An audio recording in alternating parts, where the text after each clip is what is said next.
Patients வந்துட்டு இப்போ கொரட்டை விடும்போது அது எல்லாத்துக்கும் டிஸ்டர்ப் ஆகும் நைட்டு, அதை வெளியில் சொல்கிறதுக்கே தயங்குவாங்க. ஸோ அந்த மாதிரி பேஷண்ட்ஸ்க்காக வந்து கஸ்டம் மேடாக வந்துட்டு இந்த டிவைஸ் வந்து நாங்கள் இது பண்ணியிருக்கோம். ஸோ அந்த பேஷண்ட்ஸ்க்கான இம்ப்ரெஷன்ஸ் வச்சு நாங்கள் வந்து டிவைஸ் வந்து மேட் பண்ணுவோம். இது எப்படி மேம் இது ஃபிக்ஸ் பண்ணுற டைப் மாதிரி இருக்குமா இந்த டிவைஸ்? ஆமாங்க. இது எப்படின்னா வந்து யூஸ் பண்ணுறதுன்னு பார்த்தீங்கன்னா ஜஸ்ட் வந்து இது அப்பர் ட்ரே மாதிரி லோவர் ட்ரே மாதிரி இருக்கும்.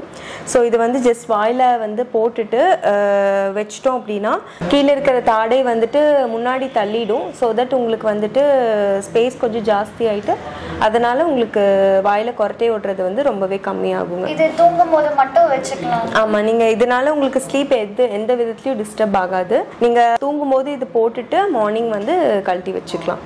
ஸோ தட் உங்களுக்கு வந்து நிம்மதியான ஸ்லீப் இருக்கும். ஒரு டைம் இதை வாங்கினாலே நம்ம வந்து லைஃப் லாங் யூஸ் பண்ணிக்கலாங்க.